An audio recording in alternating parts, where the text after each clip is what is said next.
से इसमें लिखा है कि कंपटीशन फॉर्म भरने बूंदी गई बीएड छात्रा ने कोर्ट मैरिज की पेरेंट्स से बताया कि जान का खतरा।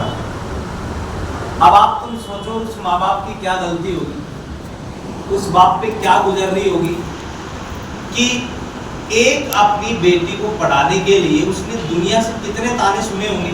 सही बात। कैसे कैसे मेहनत करके वो पढ़ा रहे हैं। आपको पता है कि पैसे कैसे आता है? आपको अभी पता नहीं है। लेकिन एक बाप क्या सोच के अपने बच्चों को पढ़ाता होगा कि मेरी जिंदगी तो जैसे तैसे निकल गई जो निकल गई, लेकिन मेरे बच्चों की जिंदगी तो पूरी सही निकले और अच्छी निकले। उस बाप की क्या गलती है? उसकी यही गलती है क्या कि उसने पढ़ा लिखा दिया और पढ़ा लिखा के ये आप बताओ उसने क्या बोला है? उसने ये बोला कि मुझे मेरे माँ बाप से जान से मारने का खतरा है, पुलिस से गुहार लगाई। आप बताओ उस बाप को तो ये भी पता नहीं है कि बेटी कहाँ जा रही है, कहाँ आ रही है, क्या कर रही है। वो फॉर्म भरने के लिए बूंदी गई थी, गांव की लड़की थी कि मैं फॉर्म भर के वापस आ जाऊंगा। फिर उसने कोर्ट मैरिज कर ली और कोर्ट मैरिज करने के बाद में ये कह रही है कि मुझे जान से मारने का खतरा, मतलब मुझे घर वालों से खतरा है। अरे बताओ, उसने तो बोल दिया। और लोग ये लड़के लड़कियां क्या कह देते लास्ट में जाके कि ये माँ बाप ने हमारे लिए किया ही क्या।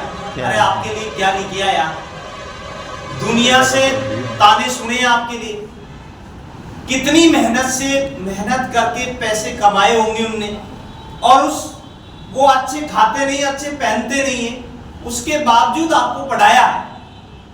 मतलब कहने का मतलब ये है कि कड़ी मेहनत करके आपको पढ़ा रहे हैं, लिखा रहे हैं, लेकिन उसका परिणाम क्या है। और देखो एक बात ध्यान रखना है, कोई साथ नहीं देता है। एक माँ बाप ही एक ऐसे लोग होते हैं जो जीवन में आपका साथ देते हैं।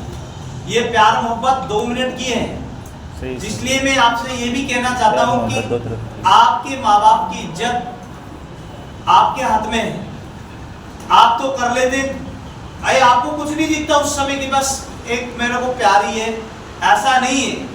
आप उसके चक्कर में पूरा डूब जाते, लेकिन सामने वाला एक ये तो सोचो, एक बाप 21 साल 20 साल आपको बड़ा करता है, कितनी दुनिया से बचा के या कितनी दुनिया के ताने सुन के आपको इतना पढ़ा लिखा रहे हैं, इतना बड़ा कर रहे हैं, और उसका परिणाम लास्ट में क्या दे रहे हैं।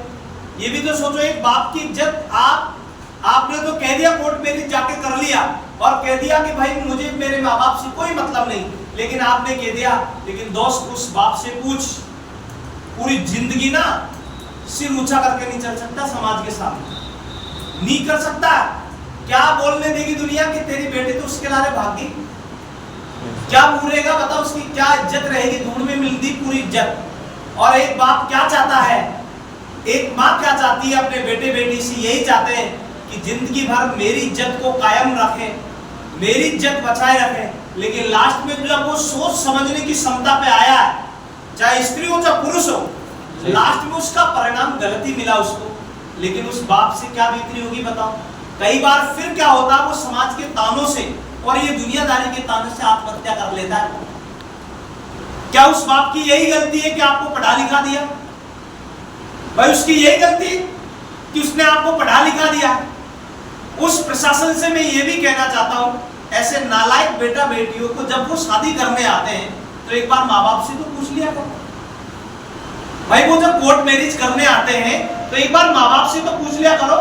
उसका बयान देखो उस पापा की क्या गुजर रही होगी।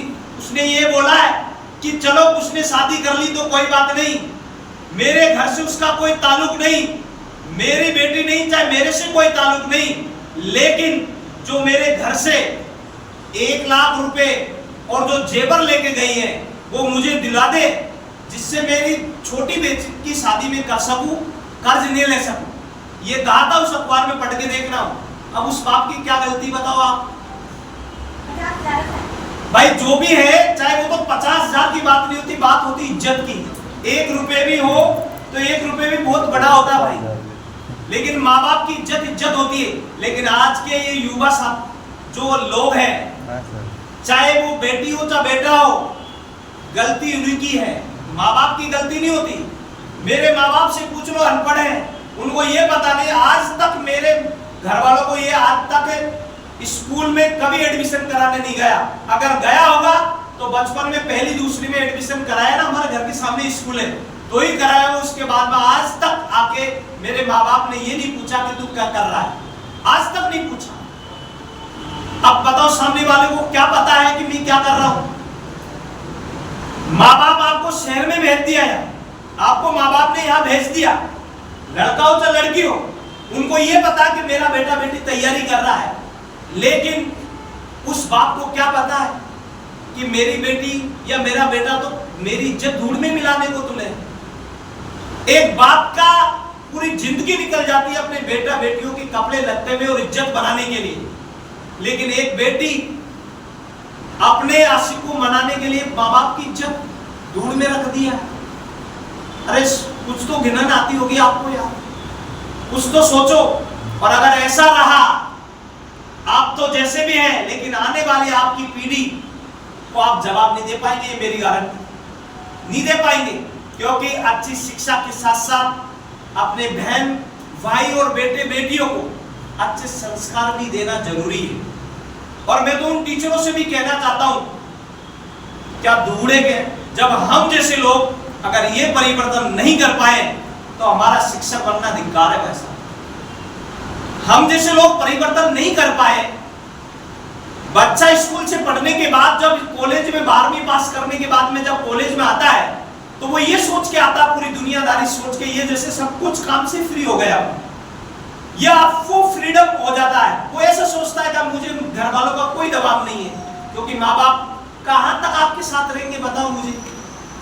एक एक पैर पे वो साथ नहीं दे सकते, हर जगह आपको अपना युद्ध और अपना जीवन अपने हिसाब से जीना होता है। माँ बाप हर जगह आपके साथ नहीं रहेंगे, भाई आपके साथ में नहीं रहेगा, बहन आपके साथ में नहीं रहेगी, पति एक साथ में नहीं रहेगा, लेकिन अपनी इज्जत और अपने परिवार की इज्जत, अपने माँ बाप की इज्जत अपने हाथ में ही होती भाई, और उस इज्जत को बनाए रखना अपना धर्म होता है।